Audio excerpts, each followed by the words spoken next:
Demon Slayer stole from you. But calm down, because in this video I'll explain exactly how the production of one of the most popular anime in the world became loaded with predatory tactics, and more importantly, how these strategies, em grego, strategia, em latim, estratégia, are actually beneficial, revolutionizing the world of Japanese animation, and making possible the continuation of some of your favorite anime. So leave a like and subscribe to support this video that's better than the most epic Kimetsu fights, because whether you're a fan or a hater, you need to hear me out.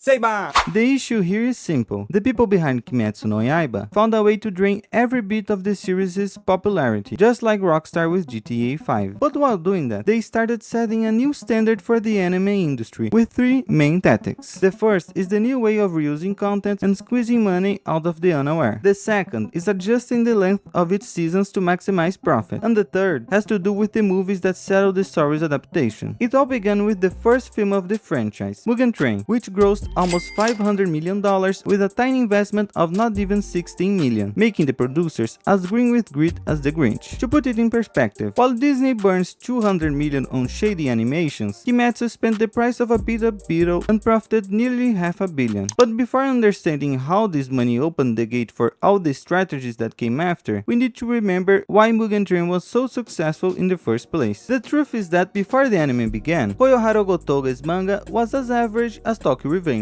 But apparently, it had the potential of a caged beast, and for that reason, it received a high-quality adaptation in 2019. 26 episodes with incredible animation, thanks to the studio Ufotable, the legend behind another amazing franchise, Gakuen Utopia Manabistreto, and also Fate Stay Night, but that doesn't matter for this channel. The point is that Demon Slayer's anime exploded with the famous episode 19, bringing one of the most iconic moments in anime history,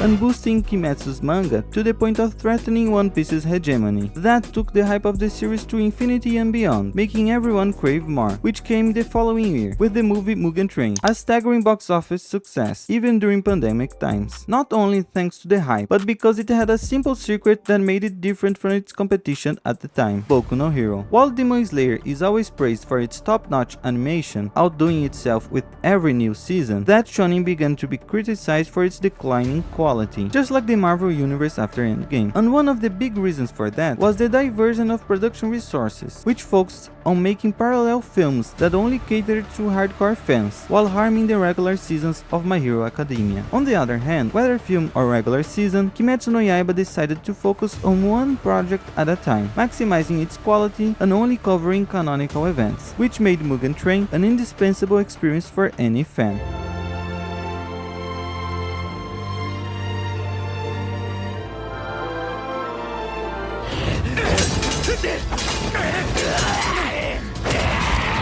So the secret was releasing a canonical film. Not that this was new, since other franchises had done it before. Comment below if you also survived Haruhi's Endless Summer. The thing is that it had never really happened with such a popular anime, since the usual practice was to make fillers like in Boku no Hero. And maybe you wonder about the last, Naruto's movie, which is supposed to be canonical, but had a messy release and works more like a special epilogue than a grand finale for the story. But that's not the subject of this video. That's why Demon Slayer wasted no time, and when Mugen Train hit nearly $500 million, the production began to put into practice its first greedy tactic, reusing content and selling it as if it were new. Alright, this actually started with the TV version of Mugen Train, which divided it into 6 episodes and served as a prelude to the true second season of the anime, bringing a new opening, ending, and some original content, although it was just a tiny filler and a piece of Since many Japanese productions take time to come to the West, this was the opportunity for more people to access this story, but obviously the Kimetsu production profited well by selling the rights to these few episodes, and then truly tested strategy 1 with the second film of the franchise, to the Swordsmith Village arc. But maybe you're wondering, was there another movie? Doesn't Kimetsu only have Mugen Train and those final arc films? Exactly, this production was sold as a grand experience, but it was nothing more than a shameless copy-paste. The last episodes of the second season poorly glued to the beginning of the third, and still, it grossed more than $50 million effortlessly. Clueless fans went to the theater theaters expecting another Mugen Train, but found out too late that they had already seen half the content at home, and that the other half could be watched normally later. I mean, compilation movies had been done before, even Kimetsu had some in selected territories, but this thing of using episodes not yet released was an ace up the sleeve to earn more money, something quickly replicated by other anime like Kaiju no 8 and Jujutsu Kaisen, in addition to Demon Slayer itself, which released another feature in this format, joining the end of the third season with the Hashira arc, and pocketing more than $40 million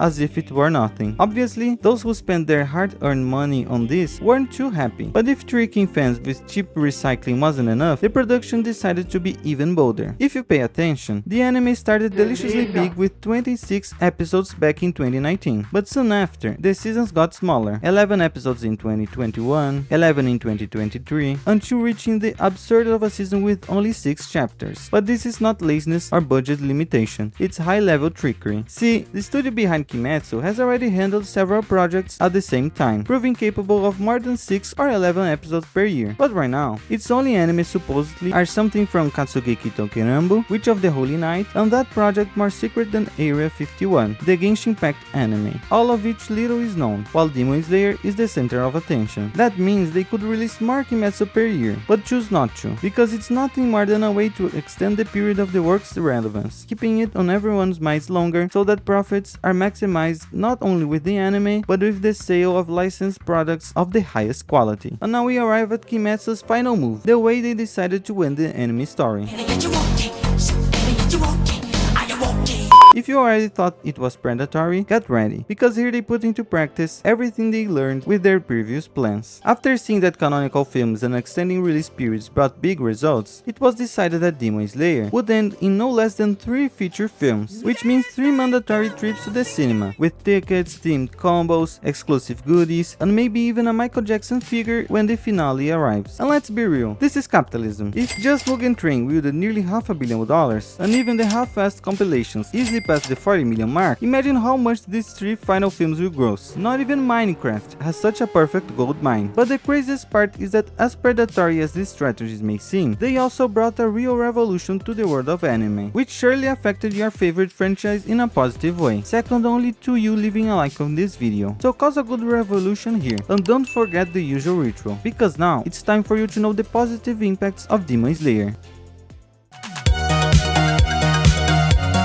The first point is quality. If before, Ufotable already pushed 2D animation to the limit with the most perfect anime franchise that has ever existed, starting with Demon Slayer, they gained a simpler, more accessible product for the general audience, showing the entire industry how an adaptation should be done, turning a mid-manga into a global phenomenon. This was only possible because the production always prioritized quality, preferring to make canonical or compilation films instead of fillers like a random Baker Village arc, and also adjusting the length of seasons and some episodes to fit the narrative arcs and bring out the most legendary experience possible, except that lame Rengoku filler we all pretend we didn't see.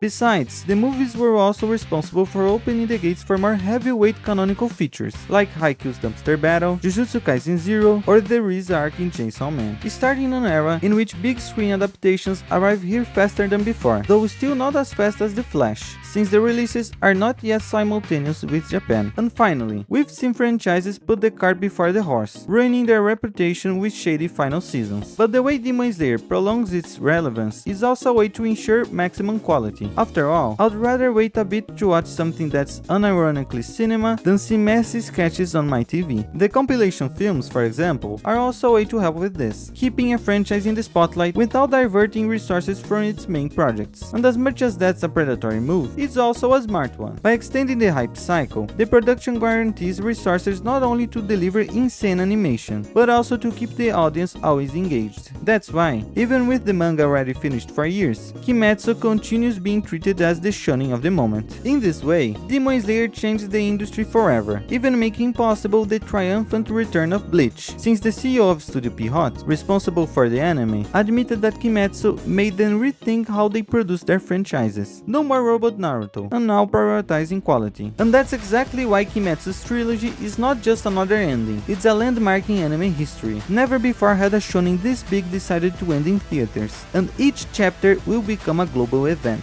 Ufotable has already proven to know how to make an epic trilogy of films, and in the end, Demon Slayer may have stolen from you, but it also did something no other anime managed to do, turn its conclusion into a spectacle where we will all cheer together, like an anime World Cup. I even heard rumors the ending will suck the same way.